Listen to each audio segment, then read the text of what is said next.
The first time I saw her, she was standing in the middle of a field of jack-o'-lanterns like she had grown out of the darkness itself. No footsteps, no rustle. Just that pale little girl in the black hat, staring at me as if she had been waiting for years. I had come to Briar Hollow because the town had vanished from every map, every record, every local story, and then, 3 nights ago, a road appeared where there had only been trees. My job was supposed to be simple. Go in, take photos, ask questions, come back with a story. But the second I stepped into the fog, every pumpkin on the ground turned toward me, one by one. And then the girl spoke. "Do not answer," she whispered. "If any of them says your name." That was when I heard it. From the nearest pumpkin came a voice I had not heard since childhood. It said my name. I froze. The girl in the hat did not move. She only lifted one tiny hand and pointed past me, deeper into the dead woods. "Too late," she said. "They know you're here now." I tried to laugh it off, tried to tell myself it was some local prank, some lantern-lit trick for lost travelers. But Briar Hollow was wrong in a way that had nothing to do with Halloween. Every house had pumpkins on the porch. Every window had black cloth over it. And every door I passed had been nailed shut from the inside. I asked the girl who she was. She looked at me for a very long time before answering. "The last person this town forgot," she said. Then she handed me a pumpkin. It was warm. That should have been impossible. "Carry it," she said. "If it stays dark, we still have time." "Time for what?" I asked. She tilted her head toward the woods.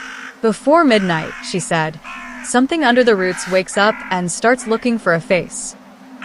I almost dropped the pumpkin. My hands were shaking so badly, I could feel the stem scratching my palm. The face carved into it was crooked, angry, half-finished, like someone had started smiling and changed their mind. Then I heard it breathe, not from the air, from inside the pumpkin. A woman's voice, cracked and distant, slid through the carved mouth.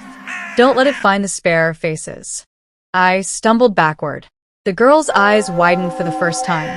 "You heard that. You tell me if I'm supposed to be hearing pumpkins talk." She ignored that. "They're not decorations," she said. "They're locks." The words made my skin go cold. She led me through the field, where pumpkins were scattered everywhere like dropped heads. Some were fresh. Some were rotting.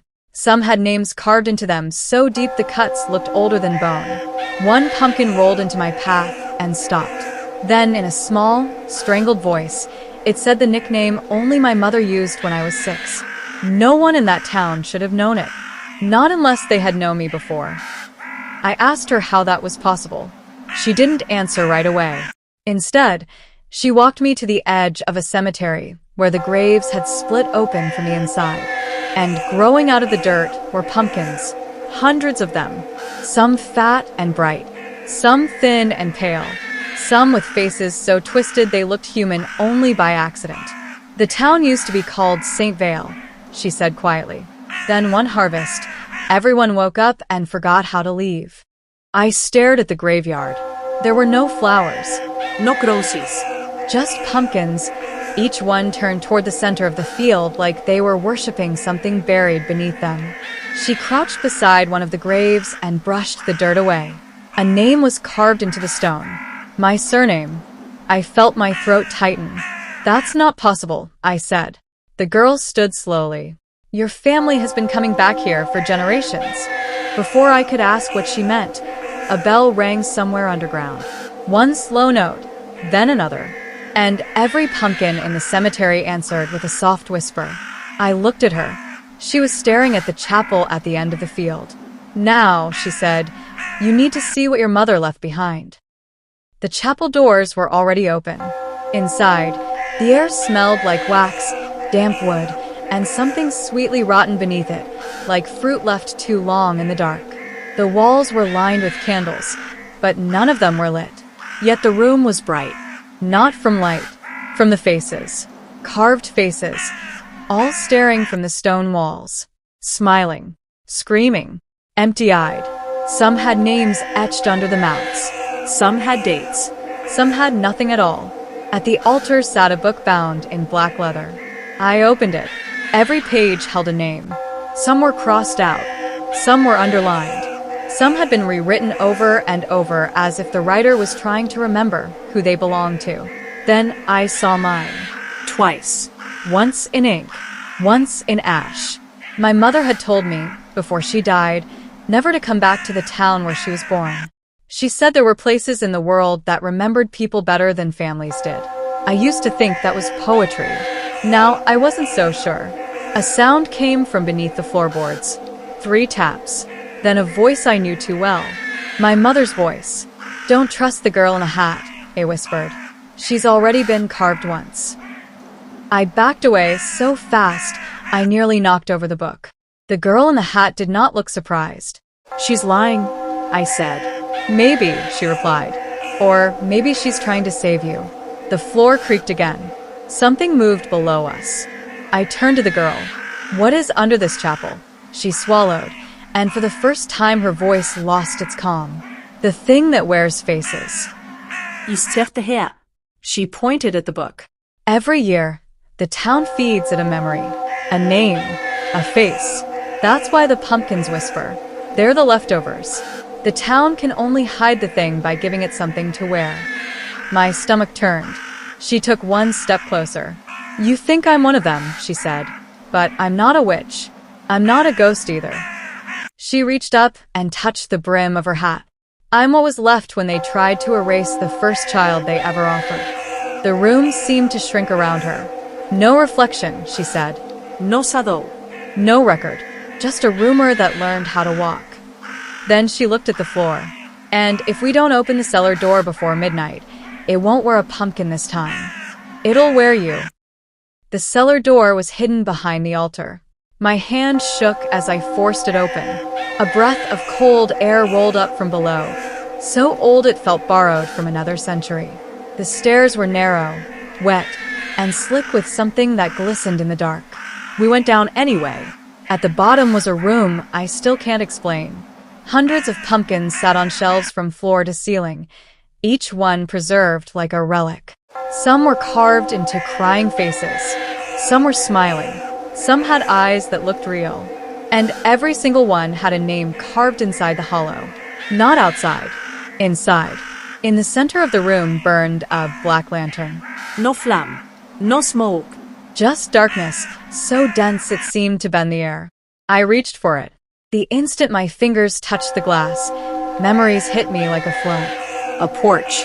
My mother singing. A little boy holding a pumpkin mask.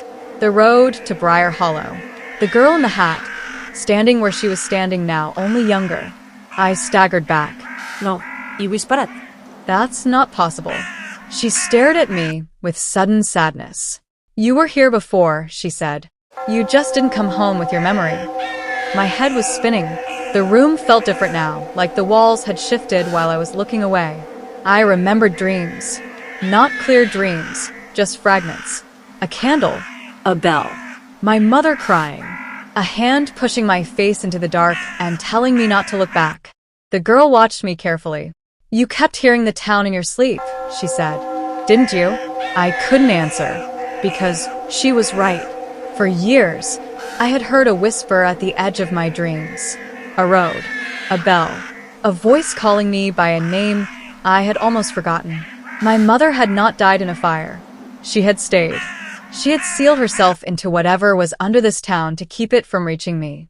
The girl slid the brass key from my pocket. I hadn't even noticed she'd taken it.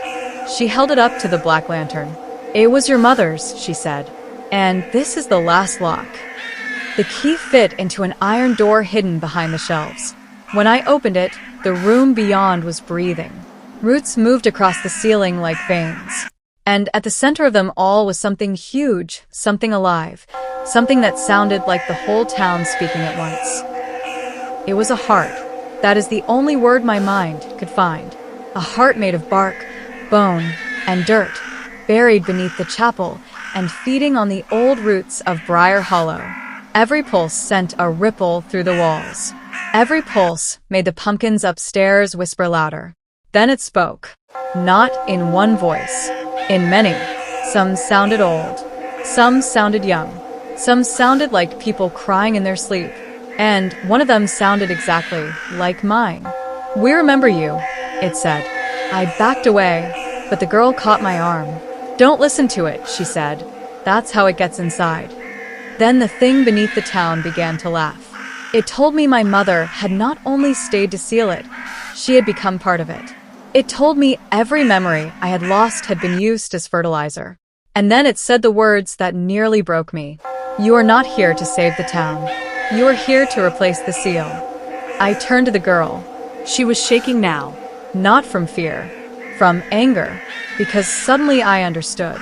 She had brought me here for a reason, not to save me, to wake me up. She stepped between me and the breathing roots. "I did bring you here," she said, "but not to trap you." "Then why?" I shouted. Her eyes shone in the dark. "Because I can't break it alone." The heart beneath the town thudded harder. "Every generation," she said, "one bloodline comes back. The town pulls them in, makes them forget, then uses them to keep the thing asleep. Your family was chosen because you were the only ones who could still remember enough to resist." I stared at her. Then I said the one thing I had been too afraid to ask. "What are you really?" She looked past me, toward the old walls. "I am the name they buried first." It hit me like lightning. Not a witch, not a ghost, a memory. A living memory, shaped into a girl so the town could use her as bait. She had been rewritten so many times she no longer knew all of herself. But one thing she knew for sure. If I didn't remember her real name before sunrise, the town would swallow us both. So I said the first name that came to me from the flood of forgotten childhood pieces. And the entire cellar went silent. The moment I spoke her name, the black lantern shattered. A scream shot through the chapel above us. Then another. The roots on the ceiling jerked back like they had been burned. The girl doubled over, gasping, as if something inside her had finally been cut loose. And then I saw her. Not the hat, not the dress, not the pale face. The real shape underneath. She was made of half-remembered light and old grief and 1,000 stolen seconds. The town had not created her to guard the secret. It had created her to make sure the secret could always find someone new. But now she was free enough to choose. "Burn it," she whispered, pointing at the black heart. I reached for the lantern flame I thought was gone. It was still there, hidden in the broken glass. One touch, and the whole room erupted in white fire. The roots shrieked. The heart cracked open. And from inside it came my mother's voice, weak but alive. "Run," she said. "No," I whispered. "Now," she begged, "before it learns your face again." So I grabbed the girl's hand and ran as the chapel collapsed behind us. When morning came, Briar Hollow was gone. Not destroyed. Gone. No road. No chapel. No cemetery. Just an empty stretch of fog and dead trees where the town had been. My mother was there too, or what was left of her. A warm handprint on the brass key. A voice in my head that sounded like a goodbye. And the girl? She stood at the edge of the woods until the last light touched her face. Then she smiled for the first time. Not a sad smile. A relieved one. Like someone who had finally stopped pretending to be a warning and started being a person. I thought that was the end. It wasn't. 3 months later, I found a single pumpkin on my porch. No candle inside. No carving outside. Only one thing cut into the flesh from the inside. My own face. And beneath it, a note. "You remembered the wrong part. You did not leave Briar Hollow. You became the next keeper. So if you ever hear a pumpkin whisper your name tonight, do not answer.